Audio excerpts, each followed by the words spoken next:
abdomen y demás conforme vayamos avanzando. ¿Okay? Clasificaciones fisiológicas, esto es muy importante, las clasificaciones fisiológicas. ¿Por qué? Porque es muy importante que reconozcan estas clasificaciones para que el día que encuentren calcificaciones fuera de este lugar, sepan que es algo patológico, que puede ser un cisticerco, que puede ser un tumor, que puede ser otra cosa. Generalmente estas clasificaciones solo son visibles por tomografía, pero si nosotros no estamos familiarizados o no tenemos ese conocimiento, ¿qué es lo que va a suceder? Vamos a confundirnos y pensar que el paciente tiene una calificación anormal, seguir con protocolo de estudio cuando en realidad eso era fisiológico. Tienen que aprenderse las calcificaciones. En la glándula pineal generalmente va a medir de 3 a 5 milímetros y de 6 a 8 milímetros en longitudinal. Se va a localizar en la línea media. Vamos a ver la vénula, los plexos coroideos, que generalmente son calcificaciones simétricas y bilaterales.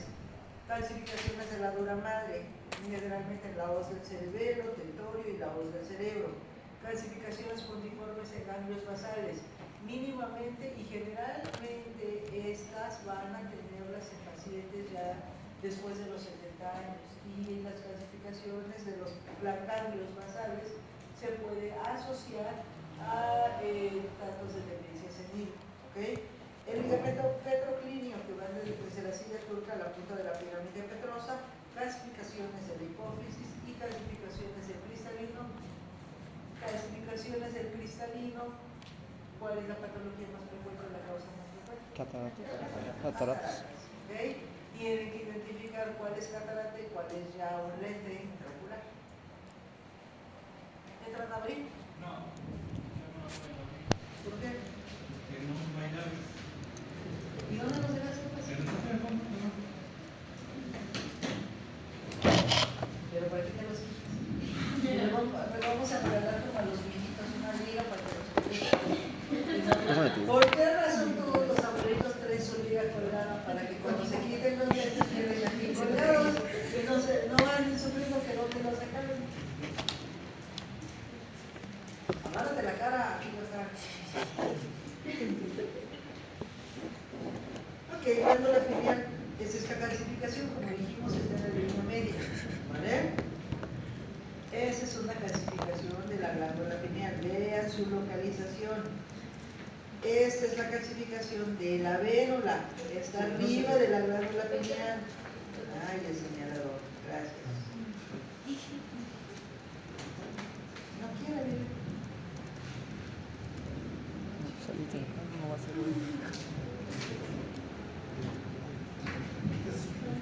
No quiere. así que el patio.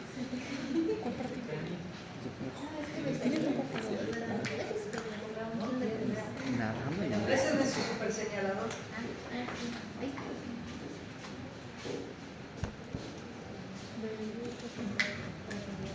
Ok, plexos coroides simétricos, bilaterales, ¿ok? Y lo que es la avénula, que es esta, y la pineal, ¿vale? Van generalmente casi unidas. Clasificaciones de la dura madre, que pueden ser en toda la línea media, ¿sí? En ocasiones solamente un pequeño fragmento. ¿Ok?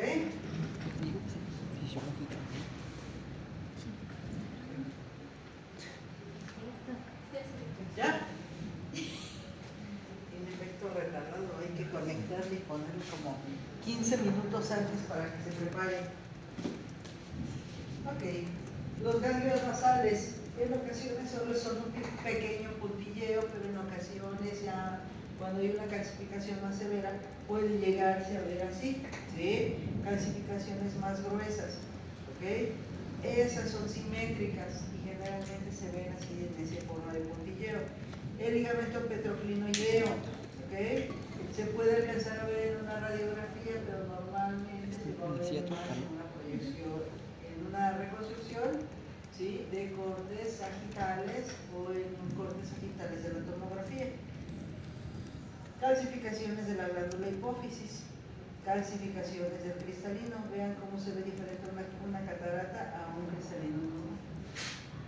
¿Ok? La craniosinostosis puede haber de dos tipos: la de oligocéfalo, ¿ok? que es a nivel de la sutura sagital o interparietal, y vean cómo se observa la cabeza del bebé. Y la más frecuente es la braquicefálica, que es el cierre de las coronales. ¿Okay? ¿Por qué es importante detectarlo a tiempo? Es por el crecimiento. ¿Qué puede suceder? Aparte de que va a tener un crecimiento asincrónico, ¿sí? La Es patología decir, de la cabeza del bebé no va a tener un desarrollo normal. Esto se tiene que corregir en forma quirúrgica, porque si no el cerebro ya no va a crecer. ¿Sí? Y si no crece adecuadamente, ¿qué va a suceder? Con el desarrollo neurológico de ese niño. No va a cumplir totalmente el desarrollo. Se va a retrasar o se va a quedar detenido en ese momento. ¿Vale? Por eso es importante que se estén revisando las suturas desde pequeñitos. ¿Okay? Calcificaciones patológicas pueden ser membranosas, ¿sí? Vasculares o intracerebrales. Esas son las patológicas. Las membranosas, ¿por qué son? Por antecedentes de hematomas. Vasculares, por arteriomatosis o arteriosclerosis. Y las intracerebrales, por los cistipuermos. ¿Vale? Tumores o abscesos. Las más frecuentes, cisticercos. ¿Y por qué es la más frecuente? Por la alimentación. ¿Y cuál es el alimento que generalmente te va a condicionar cisticercos? La carne de puerco. Carne cruda. Carne de puerco. Carne de cerdo. Carne de cerdo, pero ¿en qué presentación? Pero es que yo también tenía entendido sobre la carne de cerdo, pero nos comentó el doctor que nos dio neuro que realmente la razón es por... no sé cómo llamar las verduras, pero por ejemplo como el cilantro, Ajá. que como son regadas con aguas pues negras o así, ahí es donde viene el cisticerco, sí, lo que viene en la carne de la teña, que esa pues no es cisticerco como tal, sino es hasta Los que huevecillos. Exacto. Vean sin cilantro, sus tacos. Sí, porque en realidad sí, tienes razón. Lo que son los huevos y el cilantro y todas estas hierbas, si no son desinfectadas adecuadamente, ¿qué hacen en la mayoría de las taquerías? Pues nada más así, casi le echan una remojada. Vayan los huevecillos con más agua contaminada y órale, me cago. ¿Sí? ¿Quién en realidad ha visto que en un lugar, en una taquería, estén desinfectando con cloro todos los ciudadanos? No. ¿Vale? Entonces, sí tiene sus razones y sus motivos, por un lado, por otro lado, pero en ocasiones está para posibilizar. ¿Ok? Bueno, vamos a empezar rápido con el traumatismo craneoencefálico. Están los extracerebrales y los intracerebrales. Los extracerebrales van a ser el hematoma sutural, epidural y la hemorragia subaracnoidea. Los intracerebrales van a ser edema cerebral, contusión y hemorragia intracerebral. ¿Sigo repasando todos? Muy bien, entonces el hematoma sutural generalmente va a ser por lesión de venas que se dirigen a la dura madre. Son una forma de media luna que generalmente va a ser hiperdensa. ¿Okay? Va a estar entre la corteza y la tabla interna del cráneo y se extiende por el hemisferio cerebral.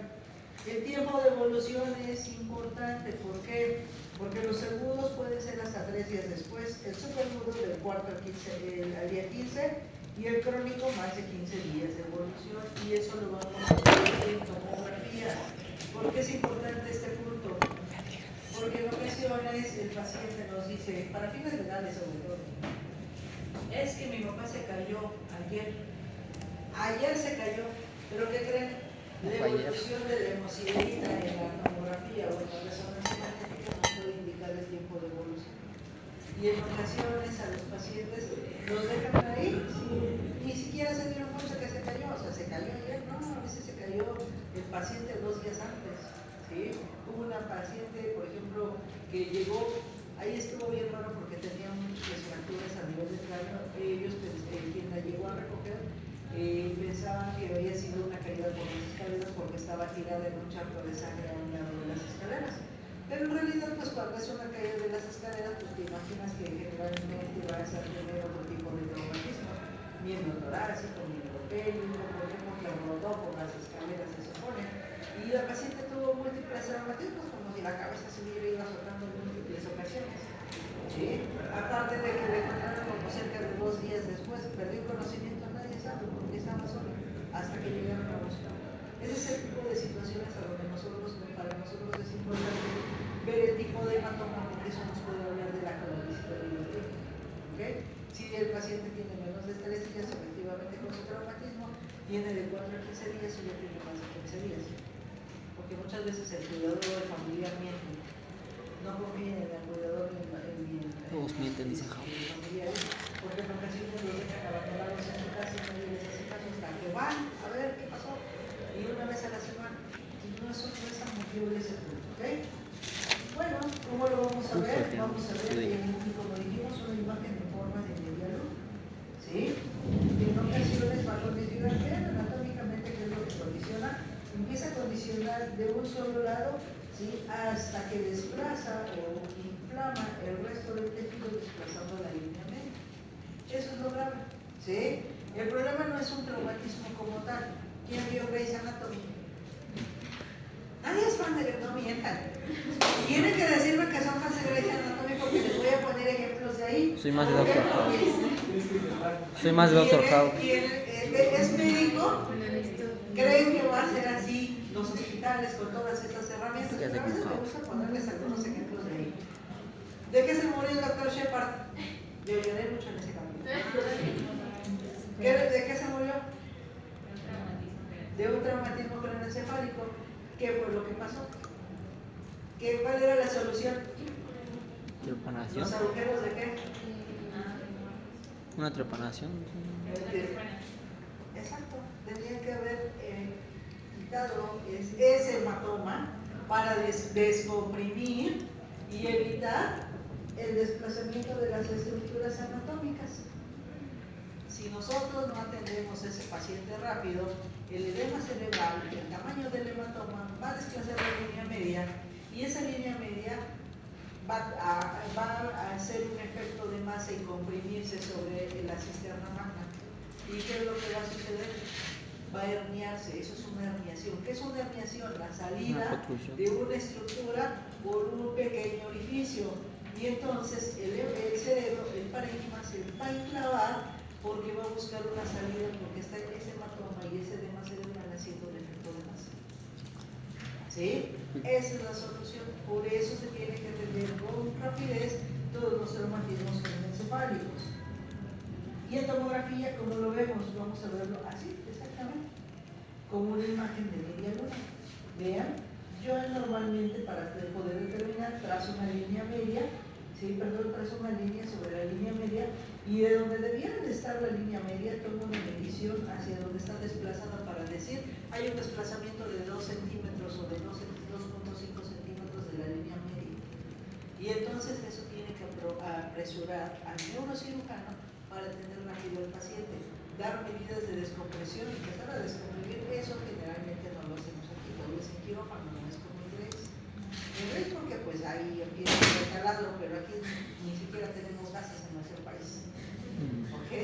Entonces, pero sí lo que podemos hacer para salvar a ese paciente, ¿okay?, es tratar de atenderlo lo más rápido posible para evitar este edema cerebral. ¿Y cómo trajo se ve un edema cerebral?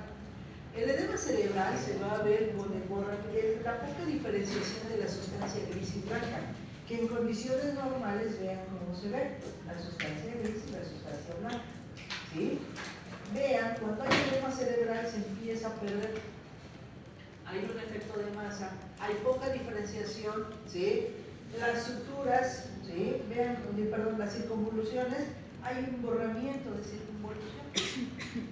Esos son los datos de edema. Ya estoy viendo que este paciente tiene datos de edema cerebral, desplazamiento de la línea media y presencia de un hematoma que no está chiquito, ya está abarcando la mitad del hemisferio. ¿Sí? Y entonces la próxima vez que yo les diga, a ver, por ejemplo, no digo, a ver si pasa la lista, ya hoy Dani ya participó, entonces vamos a preguntarle a Respiro. Johan. Chinte. Sí. Ok, ¿Cómo van a describir ustedes las imágenes para el examen práctico? Me van a decir, ¿qué estudio es? Tomografía, resonancia. ¿Qué cortés, axial, coronal o sagital? Si es fase simple o es fase contrastada. ¿Sí? Y lo que les llame la atención. ¿Vale? En este primer ejemplo, ¿qué les voy a decir? Por ejemplo, tenemos una tomografía computada en un corte axial, en una fase simple, donde identifico aumento de volumen de los tejidos blandos, predominando a nivel parieto-temporal izquierdo. Sin embargo, se ve una densidad aérea en el área parietal derecha. ¿Okay? Recuerden, ustedes van a ver al paciente, a los cortes de tomografía como si vieran al paciente de frente. ¿Okay? Del lado derecho de ustedes, ¿sí?, es el lado izquierdo de su paciente. ¿Sí? Es como si el paciente estuviera parado frente a ustedes. ¿Okay? Es como si estuvieran en un espejo. ¿Vale? Y entonces voy a ver en el parénquima cerebral se identifica presencia, o en cavidad se identifica presencia de un hematoma en forma de media luna que abarca la totalidad del hemisferio izquierdo, condicionando desplazamiento de la línea media, compresión del ventrículo lateral, ¿sí?, en su asta anterior, en su asta posterior, y el resto del parénquima es ipsilateral, es decir, de ese lado, muestra poca diferenciación entre la sustancia blanca y gris, con pérdida de las circunvoluciones, pérdida de la evaluación de las circunvoluciones. ¿Ok? Eso es lo que ustedes tienen que describir. Espero que hayan tomado nota de todo lo que les dije. Ok. Johan, te toca la siguiente imagen. La de la derecha.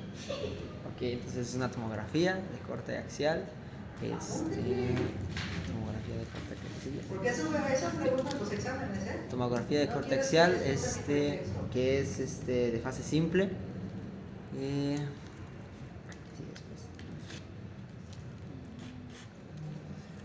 Pues detecta en el hemisferio izquierdo cerebral un hematoma de tipo subdural que está alterando el parénquima de ese mismo hemisferio, causando, ¿cómo se llama eso?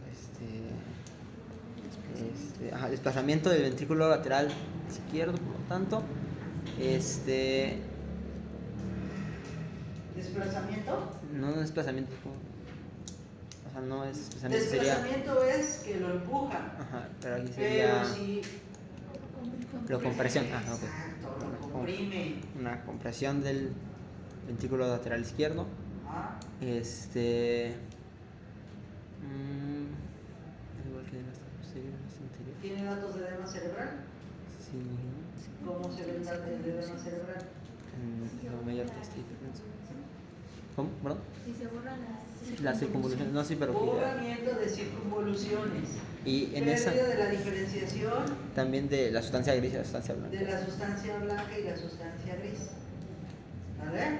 Okay. La próxima vez que les diga un doctor, fíjate bien aquí cómo hay datos de edema cerebral, ustedes son los que van a buscar. Van a decirle, ya no le van a dar por su avión al doctor, van a decir, y si es cierto, doctor, mire, ya no se ve la diferenciación de la sustancia blanca y gris. Pero bueno, pantalla le van a decir, sí sabes. Pero si ustedes no le dicen, no, sí, doctor, tiene razón, tiene edema cerebral. Y el doctor después le dice, ¿y por qué? Porque se va. ¿Verdad? Sí.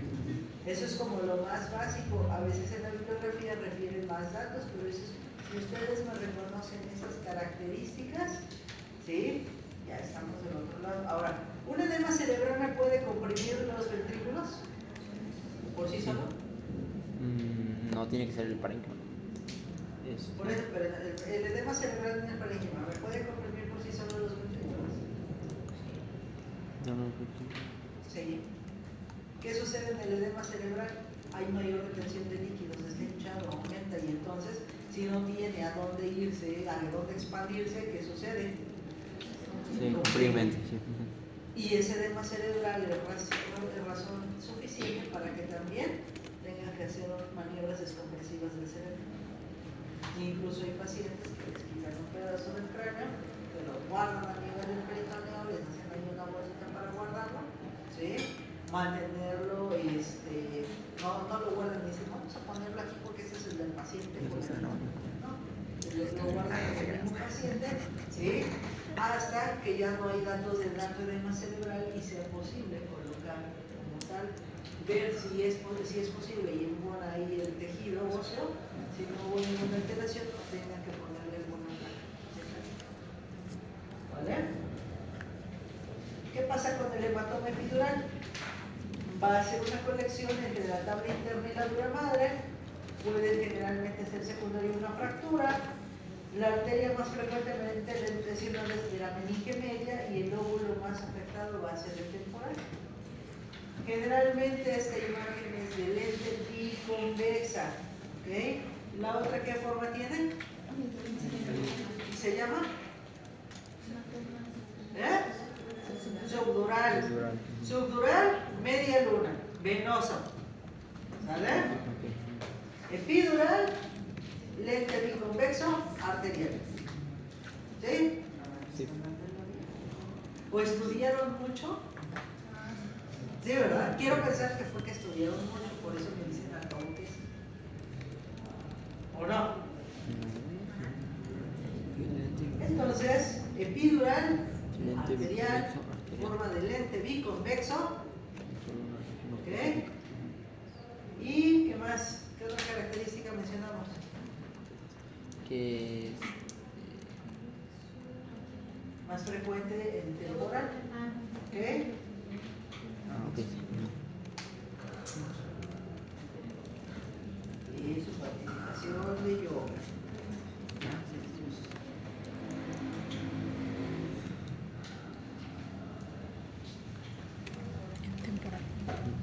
María Fernanda.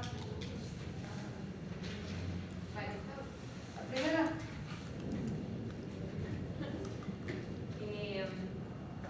Se ve como un hematoma del lado izquierdo, a la izquierda. No se ve.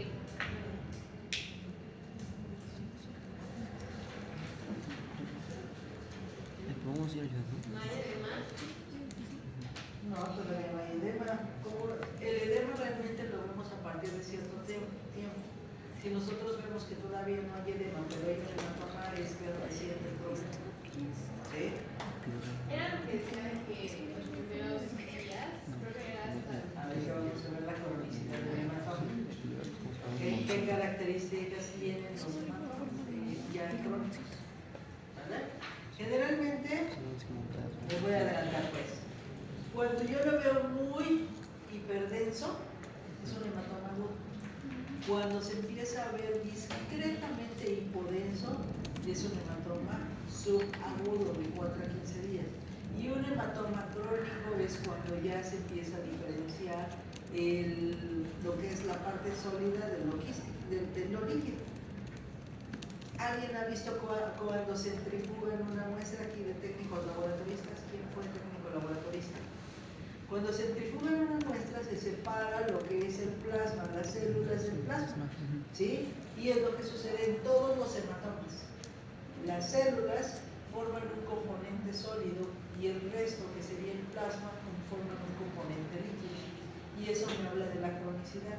Esas características de un hematoma crónico lo vamos a ver a nivel de traumatismo craneoencefálico, lo van a ver en un traumatismo como tal intraabdominal, en un quiste hemorrágico de ovario, ¿sí? Que esa va a ser la característica. ¿Ok? Sí. ¿Por qué? Porque con la cronicidad y el paso del tiempo, las células se empiezan a separar, ¿sí? Aunque no haya habido ningún otro cambio, ¿vale?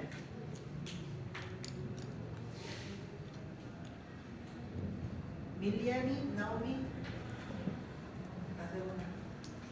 Bueno, es una neuropatía del corte axial también.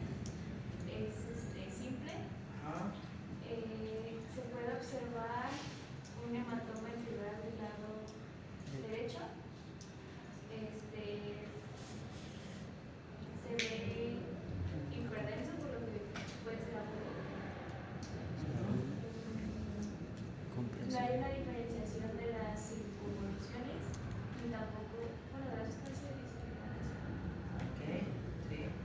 compresión. Y hay compresión de Desplazamiento.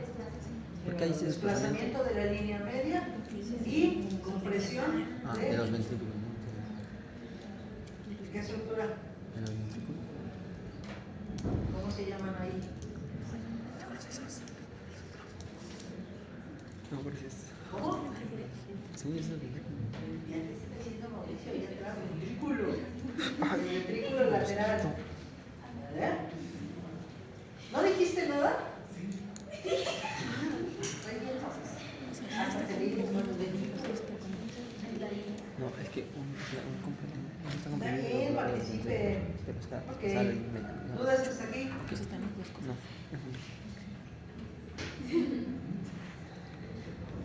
¿Y lo de alrededor es normal ¿Cuál lo de alrededor? o de lo que se ve, perdón? ¿Qué creen que sea? Pues es el cráneo. Si no tuviera cráneo, sí. ¿Vale? Repetir lo de si es hipertenso sería hematoma agudo, pero si era subagudo, Generalmente tiende a ser un poco menos hiperdenso. Que es que está el Más hipodenso. ¿Qué es el? Está el cráneo, la parte posterior. Ya vamos a ver más adelante. Ahorita le pregunto. La hemorragia subaracnoidea. El origen más frecuente es a nivel de la cortical cerebral. Ocurre generalmente a nivel de la base del cráneo. Generalmente esta, si ven una hemorragia de este tipo, el paciente está grave, porque un hematoma está contenido. ¿Ok? Los hematomas están contenidos, están dentro de la dura madre. Lo que está haciendo solo es un efecto de masa. Pero si yo ya veo hemorragia a nivel por dentro del aracnoides, en los espacios subaracnoideos, como son las cisternas basales, la cisura del cilio y la cisura como tal a nivel interhemisférico, eso ya es un factor de mal pronóstico. ¿Por qué? Porque ya hay sangre a todos los niveles. ¿Ok? Entonces, eso sí es un panorama delicado. ¿Sí? Si ustedes ven sangre en esa localización, ven ustedes este tipo de características a donde hay datos de edema cerebral, pero ven densidad de hemorragia, imagen hiperdensa en los lugares donde debe de ser totalmente hipodenso por el líquido, eso es un factor de mal pronóstico. Lamentablemente, ese paciente no va a tener una buena respuesta y generalmente no va a tener solución. ¿Sí? Doctora, yo leí que si había hemorragia podía evolucionar a hidrocefalia. En algunas ocasiones dependemos del grado. ¿Cómo vamos a saber si el paciente puede tener buena evolución o no? En la escala de Fisher. ¿Sí? Si tiene un 1 o un 2, probablemente dependemos de la edad, dependemos de otros factores, de que no tenga enfermedades adicionales, pero si tenemos un Fisher 3 o 4, lamentablemente va a tener un factor de mal pronóstico. ¿Sí?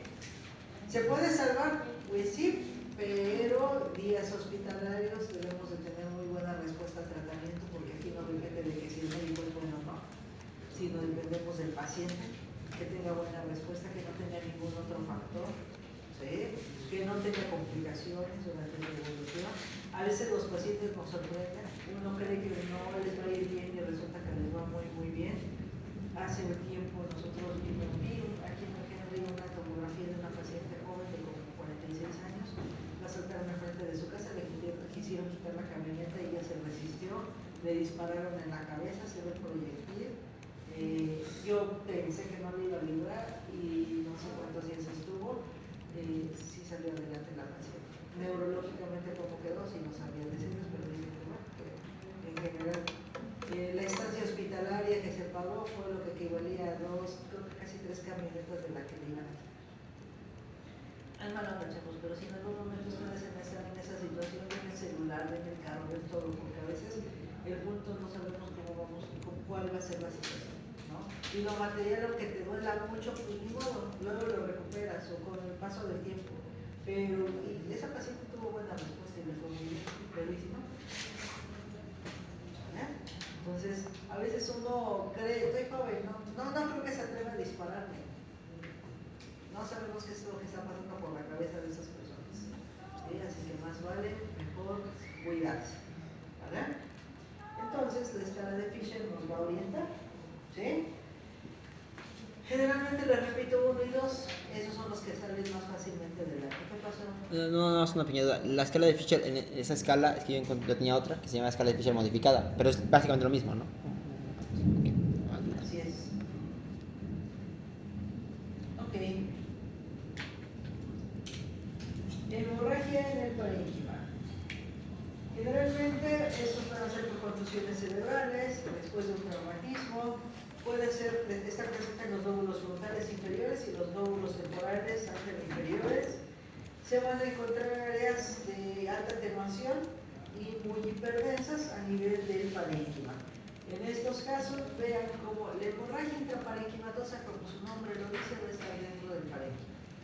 No está en ningún espacio y no está rodeando la vía madre. ¿Sí? No en condición de efecto de masa, está dentro del parénquima.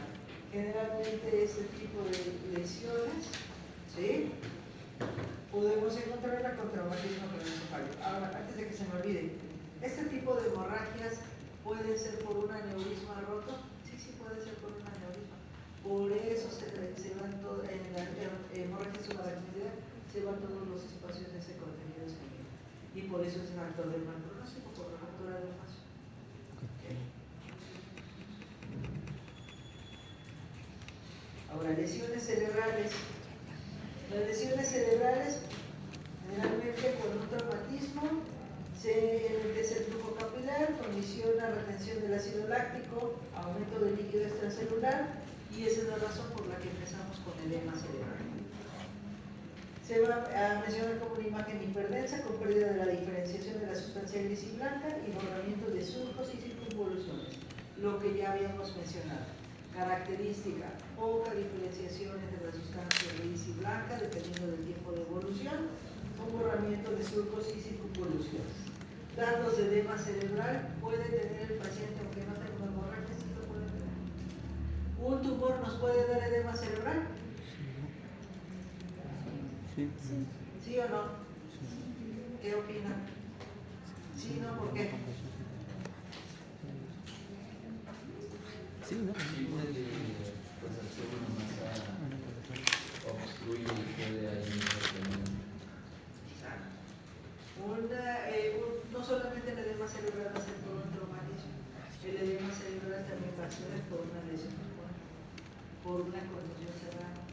¿Okay? Pacientes que a veces creemos, se cayó, se pegó en la cabeza y no le ve datos de hemorragia, no se le ve.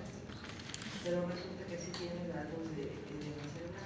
Mucha precaución con sobre diagnosticar edema cerebral. En el paciente joven en ocasiones no se ven tanto los surcos y circunvoluciones como en el paciente adulto. Y en ocasiones creen que porque el paciente se cayó, se pegó, lo golpearon, lo asaltaron, le dieron un cachazo, lo que sea, va a tener edema cerebral. Se tienen que enfocar primero al sitio de la lesión, ¿sí? Aunque haya sido un traumatismo craneoencefálico cerrado. No sobrediagnostica.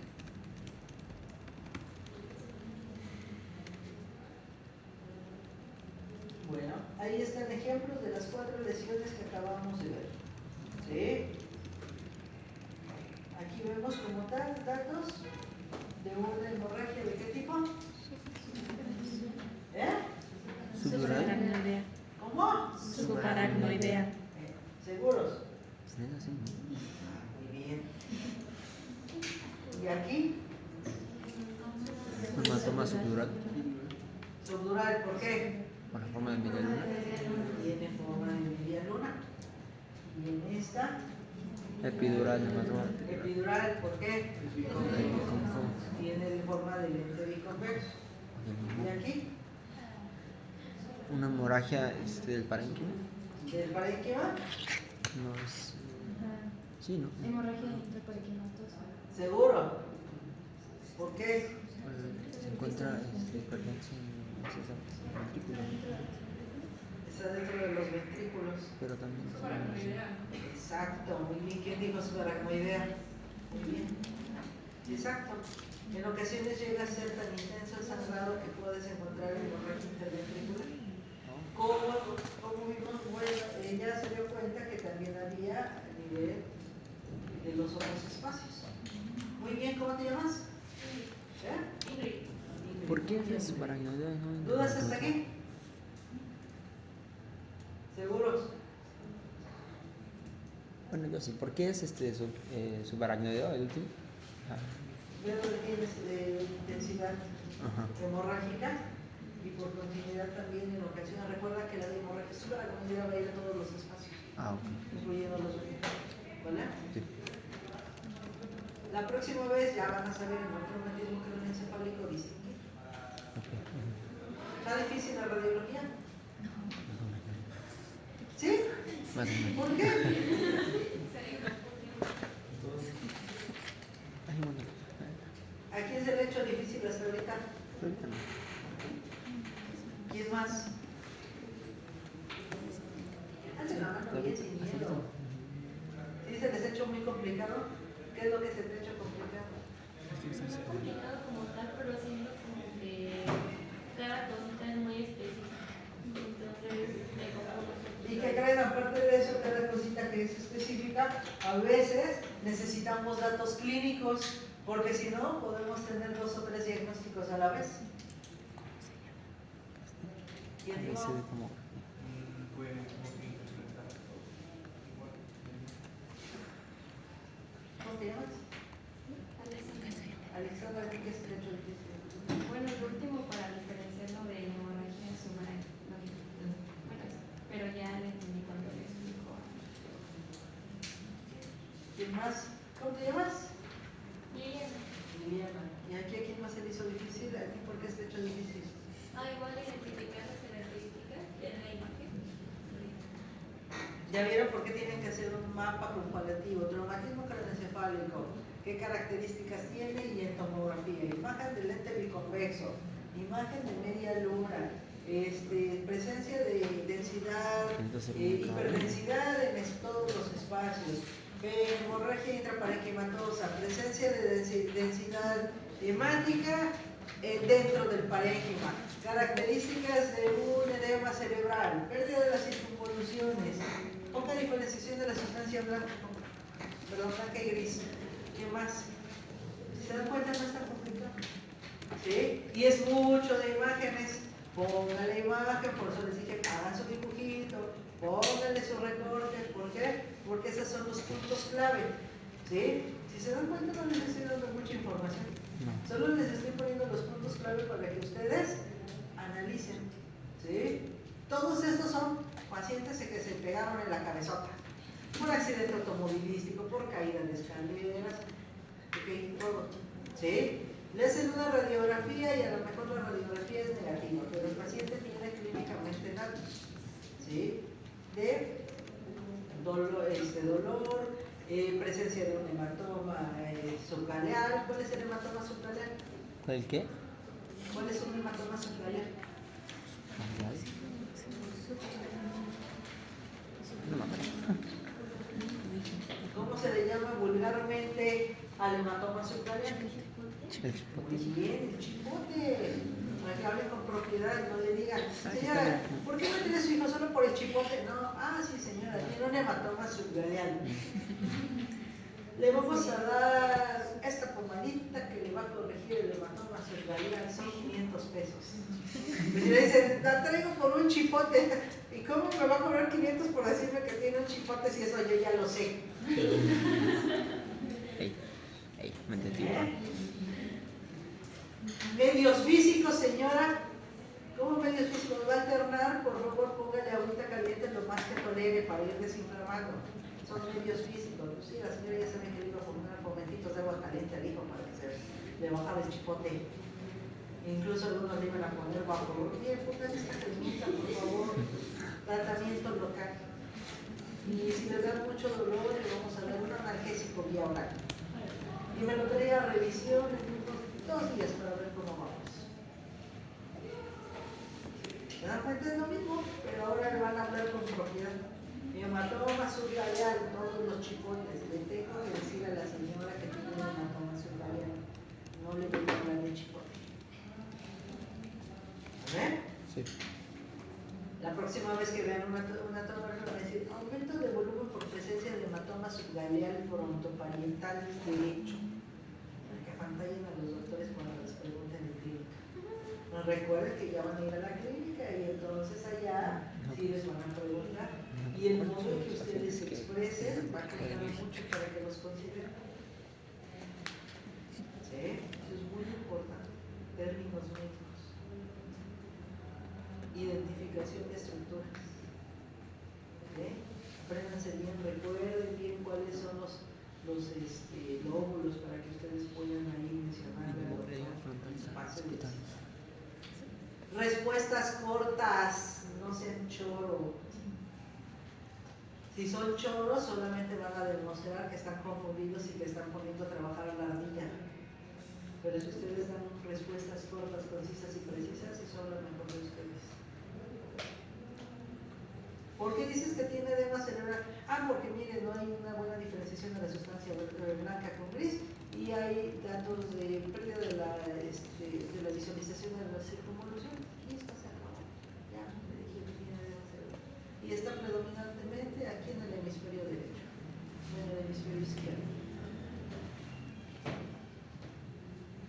Si se ponen, yo creo que no, Brian, no. O sea, choro. Yo. Para mí me empiezan a poner a mí a contestar eso y me da hueva. Y yo digo, no saben.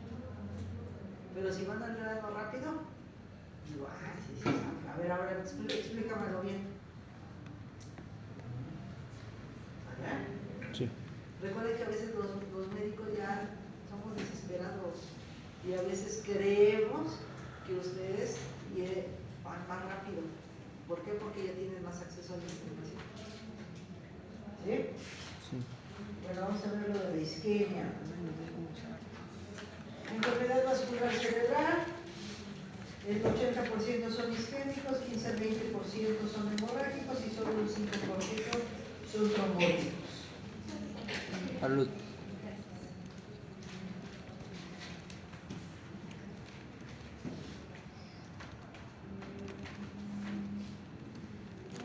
Isquemia cerebral transitoria generalmente es el 20%, infarto cerebral es un 80%.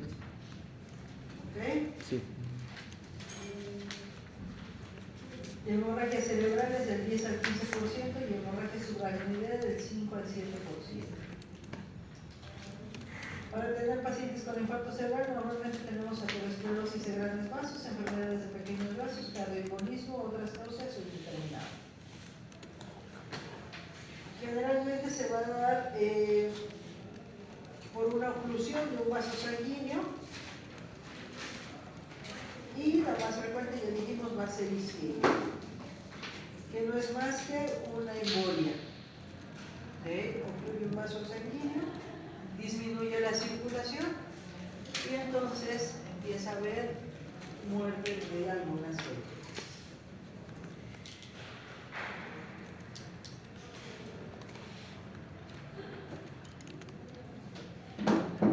Si dura menos de 24 horas, generalmente es transitorio, aunque algunos ahora dicen en las nuevas clasificaciones cuánto debe de durar. ¿Menos de cuánto tiempo, Johan? No me acuerdo. Ahorita. Dani, Era transitorio. 6 horas. ¿De una hora? No, no son 6 horas. ¿Verdad? No son 6 horas. No. Ya las nuevas clasificaciones mencionan que si duran menos de 2 horas, creo que hasta incluso menos de 45 minutos se considera transitorio. ¿Vale? Entonces ahí hay que considerar esto. Ahora, generalmente una hora puede ser o menos, y algunos les digo, si dura menos de 45 minutos ya se considera un ataque transitorio. A los últimos pacientes se les empieza el protocolo Cuando empiezan con síntomas que duran menos de una hora, 45 minutos. ¿Vale? Aquí que es importante recordar la circulación. ¿Se acuerdan del famosísimo polígono de Willis? ¿Lo estudiaron? Para ahora. No. Van a repasar el polígono de Willis. ¿Por qué? Porque recuerden que esto no es más que una obstrucción. ¿Sí? Una isquemia es de las patologías que van a encontrar con mucha frecuencia. Y esto es un reto para muchos médicos.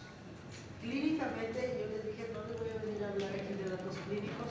Los datos clínicos ustedes los van a investigar y lo van a llevar en la materia que corresponde, de la especialidad a donde se van a enfocar. Pero aquí vamos a ver cuáles son nuestros hallazgos como tal por tomografía. Generalmente vamos a tener un territorio de la arteria cerebral anterior que está marcado en verde, media que está marcado en azul y posterior que está marcado en rojo. Esos son los territorios. Si se dan cuenta, la arteria cerebral media es la culpable del mayor porcentaje de ataques de accidentes vasculares cerebrales. ¿Ok? Y generalmente vamos a ver que dependiendo de la zona, son las características que vamos a encontrar en el lugar. Nos ayuda el contraste a diferenciarlo, sí, pero ¿qué creen? Durante las primeras 24 horas la tomografía tiende a ser normal. ¿Sí? El paciente cursó con síntomas, le toman una tomografía en forma aguda solo para diferenciar si el paciente no tiene los síntomas por algo hemorrágico. ¿Sí? Pero si yo reporto una tomografía normal antes de las 24 horas o durante las primeras 24 o incluso 48 horas, está bien. No me equivoqué como radio. Pero los primeros cambios los voy a ver incluso hasta 48 horas después de que me hicieron los síntomas. ¿Sí? Por eso en algunas ocasiones sugiero y se recomienda que se tome una nueva tomografía 24 horas después de la que ya tomamos. Es decir, el paciente tuvo los síntomas el día de hoy a las 10 de la mañana. En lo que llegó al hospital, lo que atendieron, le hicieron la tomografía a la 2 de la tarde, porque ya ven que luego es medio lento el sistema. Si bien le fue en particular, porque si no, pues a veces es más tardado en el IMSS, en otra institución. Ok.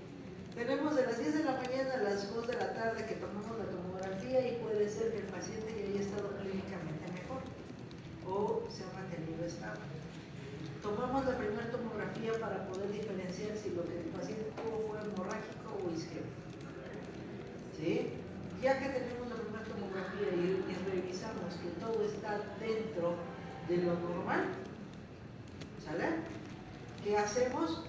Si evaluamos clínicamente y si el paciente requiere un nuevo control a las 24 horas, la vamos a tomar. ¿Sí? ¿Por qué? Porque ahí puede ser que empiece con los primeros cambios. ¿Sí? ¿Cuáles son los hallazgos de tomografía?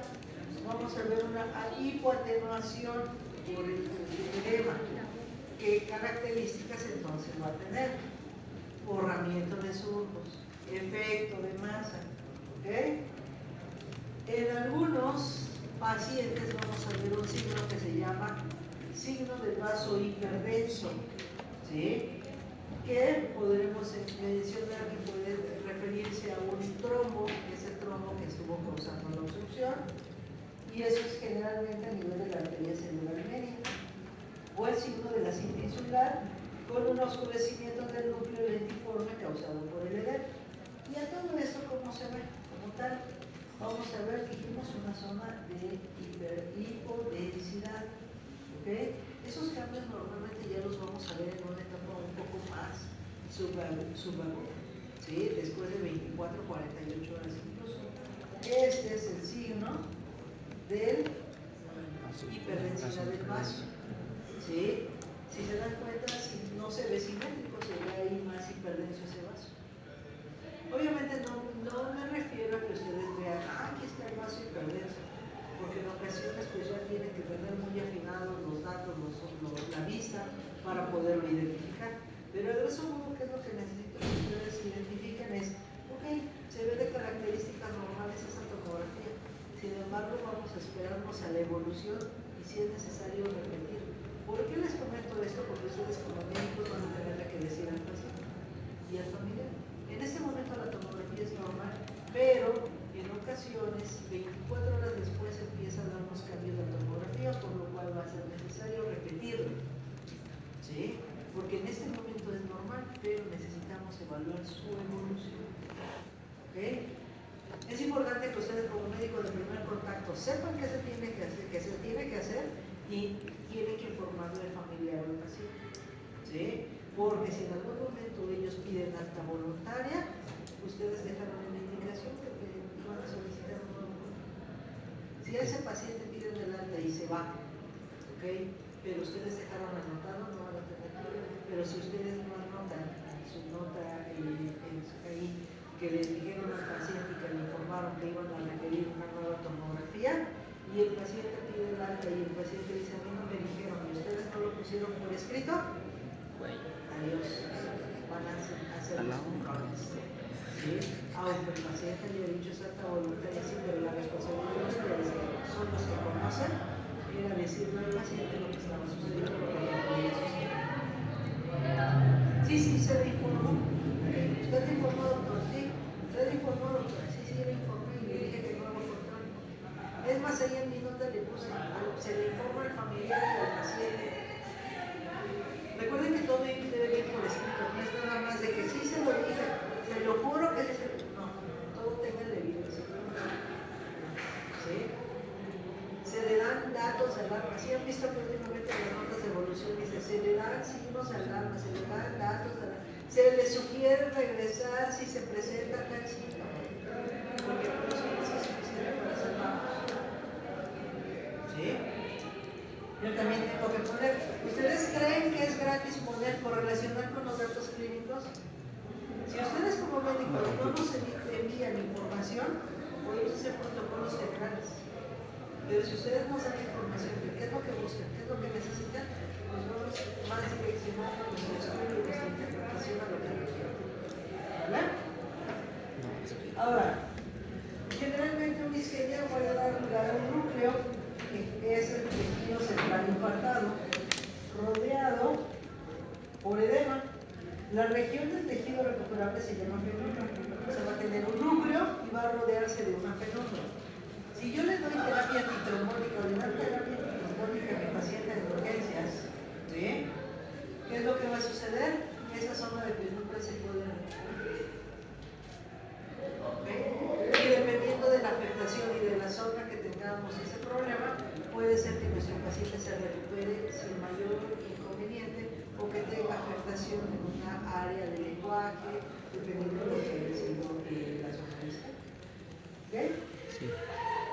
Es decir, ya puede haber una repercusión rápida. ¿Sí? Este es un área central, este es el núcleo y todo lo demás es la penumbra. ¿Se puede recuperar el paciente? Sí, se puede recuperar, pero la zona más hipodensa, esa es la zona donde fue el evento más importante. ¿Sí? Como por así decirlo, es el epicentro, ¿sí? Donde fue el daño mayor, y en el resto va a haber daño, pero va a ser menor y recuperable. ¿Vale? Sí. Y entonces, ahí que voy a mencionar como una zona hipodensa, ¿okay? Que puede generar edema, sí puede generar edema. Puedo mencionar que aparte de una zona hipodensa, tiene pérdida de la diferenciación de la zona central, perdón, de la zona de la sustancia blanca-gris, ¿sí? Hay pérdida de la visualización de las circunvoluciones, sí. Hay efecto de masa con desplazamiento de la línea media, sí.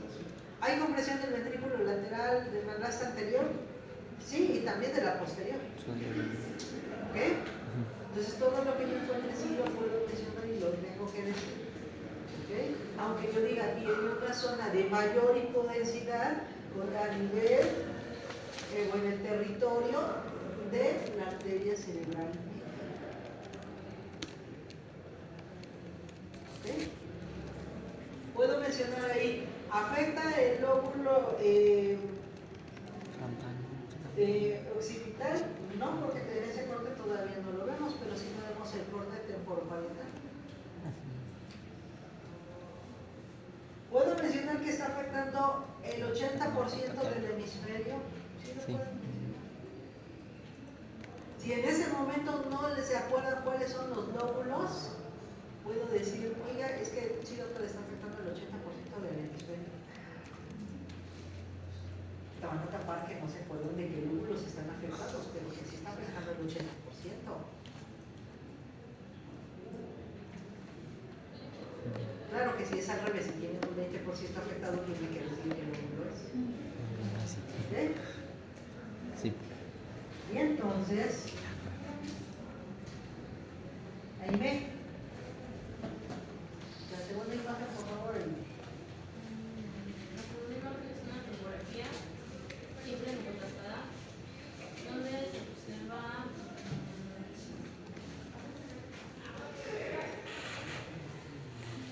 Las observaciones ahí. cerebrovascular isquémico del lado izquierdo, Ah, a nivel de la ¿en qué territorio? media de la arteria. Arteria cerebral. Bien. ¿Tiene datos de edema en este momento? No. Ok. ¿Qué opinan los demás? ¿Están de acuerdo? Yo creo un área Pueden estar en la zona de los ventrículos. Como tal, no tiene tanta zona de tanto núcleo. ¿Sí? Como tal, no hay, si se dan cuenta, casi todo se ve de la misma densidad. A diferencia del otro, que sí se ve más marcado el núcleo, que incluso se ve más casi ahí, muy, muy poderoso. ¿Verdad? Bueno, este es un ejemplo de una tomografía con contraste y vean cómo, a pesar del contraste, hubo buena repercusión porque fue arterial. Recuerden que el contraste va en la arteria y en un EBC isquémico va a ser a nivel de la vena. Sí, también. Ahora puede ver una repercusión, solamente se ve una discreta hipoperfusión a este nivel, pero no es tan evidente. ¿Ok? Trombosis venosa generalmente es una obstrucción pero a nivel del seno venoso. Pueden existir otras trombosis. Factores de riesgo, hormonales, píldoras anticonceptivas orales, enfermedades hematogénicas, protrombóticas, sepsis y tumores. ¿Sí? Este generalmente va a derivar en edema, infarto venoso cerebral y hemorragia intracraneal. Y normalmente donde yo lo voy a buscar va a ser exactamente a nivel de los senos. Bueno, ¿se acuerdan que nos quedamos en el número 51? Ya vamos. Falta, para que vayan enfocándose, el infarto hemorrágico, extraparenquimatosis, hemorragia hipertensiva, tumores intraaxiales,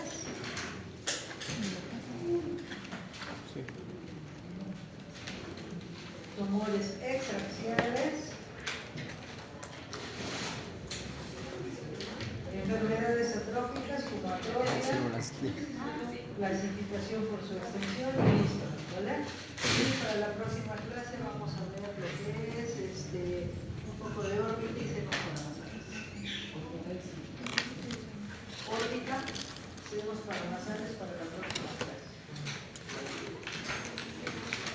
Bien, se vamos a reprender y ahora vamos antes de que empiece la lluvia, porque la semana no